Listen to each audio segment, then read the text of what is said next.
Hi, we are going to start geometrical concept of cross product. And before that, we are going to discuss two different topics. First one, cross product, and another one, area of triangle. We have different formula to determine the area of a triangle, but important thing कि हमें यहाँ पर क्या चाहिए, हमें यहाँ पर क्या simply 1/2 into base into height, Heron's formula √3/4 a square और भी बहुत सारे फॉर्मूला एरिया ऑफ ट्रायंगल का, लेकिन आपको क्या चाहिए हमें वो देखना है। तो देखिए एक छोटी सी बातें बताते हैं। सबसे पहले क्रॉस प्रोडक्ट के बारे में थोड़ा सा देखिए। If we have two vectors then a cross b means ab sin थीटा unit vector n। Okay, a b sin theta unit vector, where theta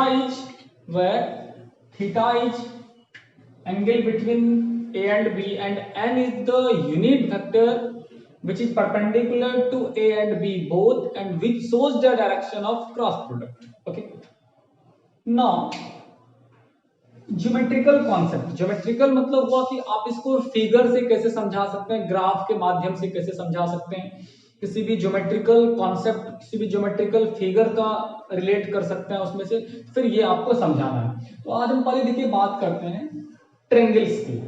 कुछ छोटे छोटे ट्रायंगल्स ले रहे हैं और उसका एरिया हम जानना चाहेंगे, तो जो यहाँ पर हम यूज करेंगे तो सबसे पहले हम वही आपको डिस्कस करके बताते हैं। देखिए जैसे कि एक ट्रायंगल है, ठीक है, ये एक ट्रायंगल है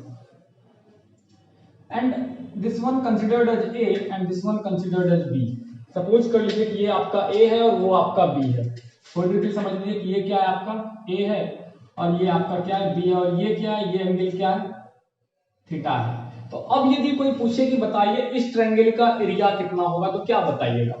10th में भी ये जब आपको याद होगा हम सर्किल पढ़ते थे, ये सर्किल वाला चैप्टर होता था और उस सर्किल में ये आपका एक सेक्टर होता था और सेक्टर में जब इस ट्रायंगल का एरिया निकालना चाहते थे, इस ट्रायंगल का एरिया, तो इस ट्रायंगल का एरिया निकालने के लिए हम फार्मूला यूज करते थे, याद होगा ये r होता था, ये एंगल थीटा होता था, ये एंगल थीटा, इसका एरिया, इस ट्रायंगल का एरिया होता था हाफ r² sin थीटा। तो कहीं ना कहीं इसी कॉन्सेप्ट का आपको यूज करना है और बताना है कि इस ट्रायंगल का एरिया कितना होता है, और हम इसी फॉर्मूले का यूज करने जा रहे हैं पूरे टाइम। ठीक है, तो एरिया ऑफ ट्रायंगल होता है आपका, हम इस फार्मूला की बात कर लेते हैं। एरिया ऑफ ट्रायंगल हो जाता है आपका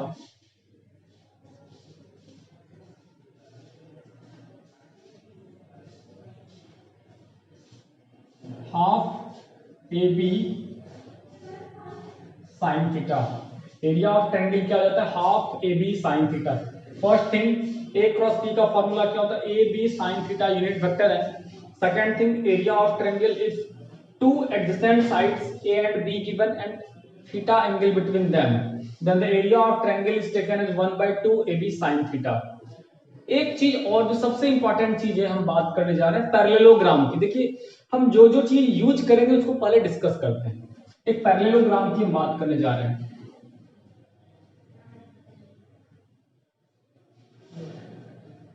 पैरेललोग्राम ये 9th में चलता था आपका, बचपन में आपको याद होगा। And we have so many properties related parallelogram. Parallelogram से रिलेटेड बहुत सारे प्रॉपर्टीज आते थे। क्या, opposite sides are parallel and equal, opposite angles are also equal, diagonals are not equal, diagonal bisect each other, and important चीज, every diagonal divides the parallelogram into two triangles of equal areas. ये सबसे important चीज है जिसका अभी हम use करेंगे। Diagonal of a parallelogram divides the parallelogram into two triangles having equal areas. ये सबसे इंपॉर्टेंट चीज है आपके लिए। देखिए हम बात करें, जैसे कि ये एक पैरेललोग्राम ले रहे हैं, ठीक है, हम क्या कर रहे हैं, ये एक पैरेललोग्राम ले रहे हैं। तो ये जो पैरेललोग्राम है, जो भी इसका डायगोनल होगा, if we consider this one as diagonal, तो ये डायगोनल इस पूरे पैरेललोग्राम को दो इक्वल एरियाज में डिवाइड करेगा। इट मींस आपका इस वाले क्षेत्र का जो एरिया होगा वही क्षेत्रफल, वही एरिया उस वाले सेक्टर का भी आपका होगा। ये वाला जो टॉपिक आपको दिखाई पड़ रहा है, दोनों का एरिया इक्वल होगा। मतलब every diagonal of a parallelogram divides into two parts having equal area, having two parts equal area, दोनों का एरिया क्या होगा, इक्वल होगा। चलिए अब हम अपने टॉपिक पर वापस लौटते हैं।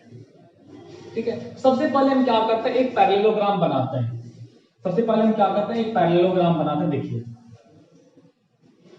Let us consider a parallelogram. ठीक है, let us consider a parallelogram. उसमें से क्या करेंगे, उस पैरेललोग्राम में हम दो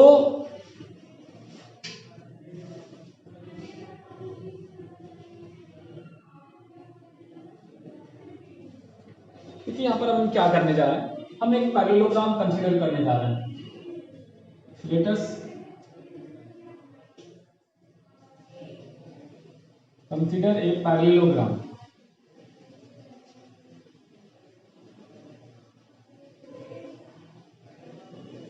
having adjacent sides, having adjacent sides as vector A and vector B. Okay, we have a parallelogram having adjacent sides taken as A and B. उसका जो आपका adjacent sides है, आप उसको A और B के रूप में क्या कर रहे हैं, कंसिडर कर रहे हैं। Now draw the figure, we draw the figure, then आपका जो फिगर बन जाएगा वो आपका फिगर बन जाएगा इस तरीके से। ये आपका क्या हो जाएगा, फिगर बन जाएगा। In this condition the adjacent sides, this one is considered as A and this one as B, and theta is angle between A and B, and theta is angle between A and B.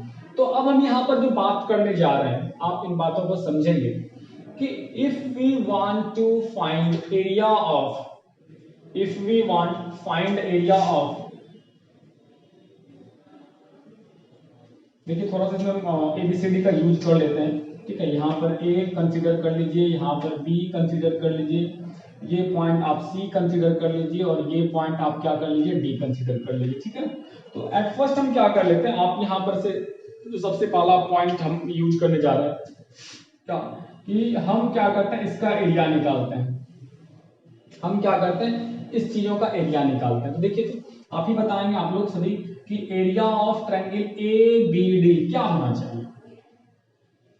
Area of triangle A B D क्या होना चाहिए, area of triangle A B D क्या होना चाहिए। तो यहां पर हम क्या कर सकते हैं, area of triangle A B D निकालने के लिए यदि आप इस चीजों का यूज करते हैं, इसका मैग्नीट्यूड ऑफ ए, ये मैग्नीट्यूड ऑफ बी हो जाएगा, and theta is angle between, then area equal to 1/2 a b, और ये क्या हो जाएगा आपका साइन थीटा, हुआ ना। क्योंकि हम जानते हैं एरिया ऑफ ट्रायंगल क्या होता है, 1/2 a b sine theta. A length magnitude, यहाँ पर चूंकि ये वेक्टर है तो फिर इसका मैग्नीट्यूड हमने ले लिया, यहाँ पर ये वेक्टर, इसका हमने मैग्नीट्यूड ले लिया। इसका ये जो आपका ए बी डी आपके सामने ये जो ट्रायंगल दिखाई पड़ रहा है, इसका एरिया हमने क्या लिया, 1/2 into a b sine theta. Okay, अब एक छोटी सी बात आप समझेंगे कि यदि 1/2 ए बी साइन थीटा ले लिए, तो यहां पर एक चीज आप छोटी सी बात समझेंगे, यदि कोई बोले कि भाई एरिया ऑफ पैरेललोग्राम क्या होगा, तो आप क्या यूज कर सकते हैं, थोड़ी देर के लिए समझिए, एरिया ऑफ पैरेललोग्राम क्या यूज कर सकते हैं, एरिया ऑफ पैरेललोग्राम क्या यूज कर सकते हैं। एरिया ऑफ पैरेललोग्राम आपको पता है ना कि every triangle in this parallelogram any diagonal divides two triangles having equal areas. इसका मतलब जो बीडी डायगोनल है वो इस पैरेललोग्राम को ए बी डी और ऊपर देखिए बी सी डी दो ट्रायंगल में डिवाइड किया, दोनों का एरिया बराबर है, दोनों का एरिया क्या है, बराबर है। इट मींस यदि हम इसमें 2 से मल्टीप्लाई करें तो फिर पूरा एरिया आ जाएगा पैरेललोग्राम का। तो एरिया ऑफ पैरेललोग्राम आप लिख सकते हैं क्या, 2 इंटू 1/2 इंटू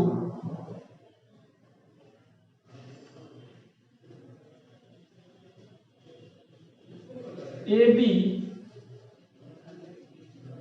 साइन थीटा, ऐसा लिख सकते हैं। क्या किया हमने, 2 से मल्टीप्लाई कर दिया। जब आपने इसको 2 से मल्टीप्लाई कर दिया इट मींस यहाँ पर अब ये क्या हो गया, 2 और 2 कैंसिल हो जाएगा, तो बचेगा क्या, a b sine theta.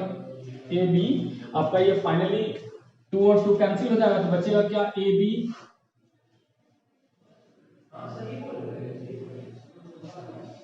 Sine theta. और यही ए बी साइन थीटा आपका क्या बन जाता है, एरिया ऑफ पैरेललोग्राम। तो सिंपली जो ए क्रॉस बी है, ए क्रॉस बी है, तो देखिए आप ए क्रॉस बी क्या होता है, a b sine theta unit vector है। एंड जब हम बात करेंगे मैग्नीट्यूड का तो एन तो खत्म हो जाएगा, क्योंकि एन का मैग्नीट्यूड 1 हो जाता है। तो सिंपली जो ए क्रॉस बी आया, जो आपका यहाँ पर ए क्रॉस बी आया, it is none other than the area of the parallelogram. बात करेंगे, देखिए दो चीजों की, अलग अलग चीजों की हम बात करेंगे। एक टॉपिक आता है हमारा area and simply second one vector area. दोनों डिफरेंट चीज है। एरिया और वेक्टर एरिया में क्या डिफरेंस हुआ, एक एरिया मतलब वनली मैग्नीट्यूड, और वेक्टर एरिया मतलब क्या हुआ, एरिया भी है एज वेल एज वो आपका एक डायरेक्शन भी शो कर रहा है। यहाँ पर यदि हम सिंपली जो एम दिखाई पड़ रहा है यूनिट वेक्टर है, सिंपली सपोज कर लिया हम इसको कुछ देर के लिए हटा दिए, तो आप गौर कर सकते हैं कि ये देखिए ए बी साइन थीटा, यहाँ पर भी a b sine theta, it means ये तो एरिया है बट सिंपल एरिया, क्योंकि it has only magnitude. And simply यहाँ पर यदि यूनिट वेक्टर एन लगा हुआ था तो ये था क्या, एरिया था बट वेक्टर एरिया। ये इंपॉर्टेंट चीज है, ये आपको ध्यान में रखना है। चलिए हम 2-3 नोट लिख लेते हैं सबसे पहले, है ना।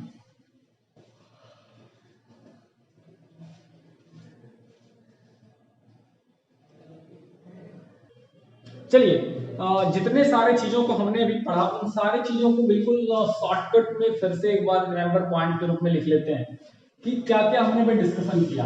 लेकिन तेजी से फटाक से देख लेते हैं एक बार। Remember points. नंबर 1 चीज जो देखा कि जो ए क्रॉस बी था, ये ए क्रॉस बी क्या होता है आपका, ये a b sine theta unit vector n, and it is, आपको तो पता है ये एरिया था, और चूंकि बगल में यूनिट वेक्टर एन लगा हुआ है, ये तो मैग्नीट्यूड पर कोई इफेक्ट करेगा नहीं, ये तो मैग्नीट्यूड पर कोई इफेक्ट करेगा नहीं। It means it is the vector area of parallelogram. ये ध्यान में रखेंगे, जो आप ए क्रॉस बी पढ़ते हैं वो आपका ए क्रॉस बी क्या है, ये जो आपका ए क्रॉस बी होता है ये है वेक्टर एरिया ऑफ पैरेललोग्राम। ये क्या है आपका, वेक्टर एरिया ऑफ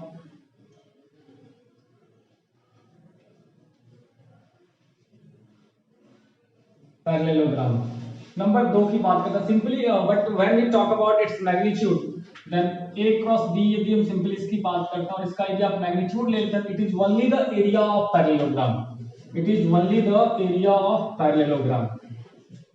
ठीक है, ये दोनों में डिफरेंट है, आप बिल्कुल थोड़ा सा ध्यान में रखेंगे, क्योंकि वहां पर हम बात करते हैं तो यूनिट वेक्टर एन लगा हुआ होता है और यहाँ पर यूनिट वेक्टर एन लगा नहीं होगा, क्योंकि इस कंडीशन में यूनिट वेक्टर एन का मैग्नीट्यूड 1 हो जाएगा, तो ये आपका क्या बनेगा, simply magnitude, it has only magnitude, so it is the area of parallelogram, and in this condition it is the vector area of parallelogram. Number 3 की हम बात करते हैं। देखिए जब भी हम बात करेंगे 1/2 ए क्रॉस बी, ठीक है, 1/2 a cross b, it is the area of triangle, it is the area of triangle. याद हो, फिर से देखिए इन चीजों को एक बार डिस्कस करेंगे। एरिया ऑफ ये आपका क्या हो जाएगा, ट्रायंगल, वो ट्रायंगल जिसका एडजेसेंट साइड ए और बी दिया हो और बीच में यदि एंगल थीटा दिया हो, तो फिर हम इस तरह से बात कर सकते हैं। ये यदि एंगल वेक्टर ए है, ये वेक्टर बी है, और ये आपका क्या है, ये आपका थीटा है, तो फिर इस जो ट्रायंगल बनेगा, इस ट्रायंगल का एरिया हो जाएगा 1/2 ए क्रॉस बी।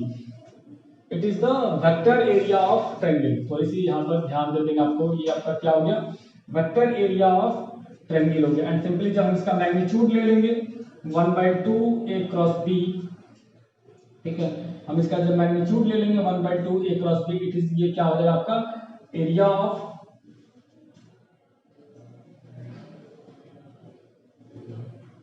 ट्रायंगल। ये आपका क्या हो जाएगा, एरिया ऑफ ट्रायंगल हो जाएगा। तो ये आपको बिल्कुल थोड़ा सा ध्यान में रखना है। फिर से देख लें, जो आप ए क्रॉस बी पढ़ते थे तो ये क्या था, वेक्टर एरिया ऑफ पैरेललोग्राम। जब भी आपको बोला जाए भाई वेक्टर ए दिया रहे, वेक्टर बी दिया रहे और एरिया ऑफ पैरेललोग्राम निकाले, तो सिंपली आपको क्या करना है, ए क्रॉस बी कर देना है, क्योंकि ये जो ए क्रॉस बी है यही आपका क्या था, वेक्टर एरिया ऑफ पैरेललोग्राम।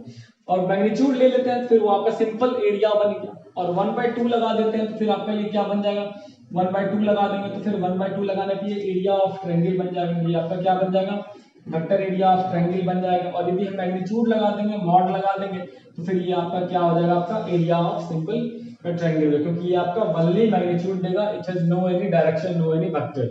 सो इतना सारा चीज अभी हमने देखा, geometrical concept of cross product. दो इंपॉर्टेंट चीजें हमने ज्योमेट्रिकल चीजों से निकाला। क्या, जब भी हम डॉट प्रोडक्ट की बात करेंगे, जब भी हम डॉट प्रोडक्ट की बात करेंगे, ध्यान में रखेंगे तो ये डॉट प्रोडक्ट आपका क्या देता है, प्रोजेक्शन। ध्यान में रखेंगे, अच्छे अच्छे कंपटीशन में पूछा जाता है, क्योंकि यहाँ पर कोई मैथमेटिकल टर्म होता नहीं है कि डॉट प्रोडक्ट आपका क्या बताता है geometrically, it is the projection.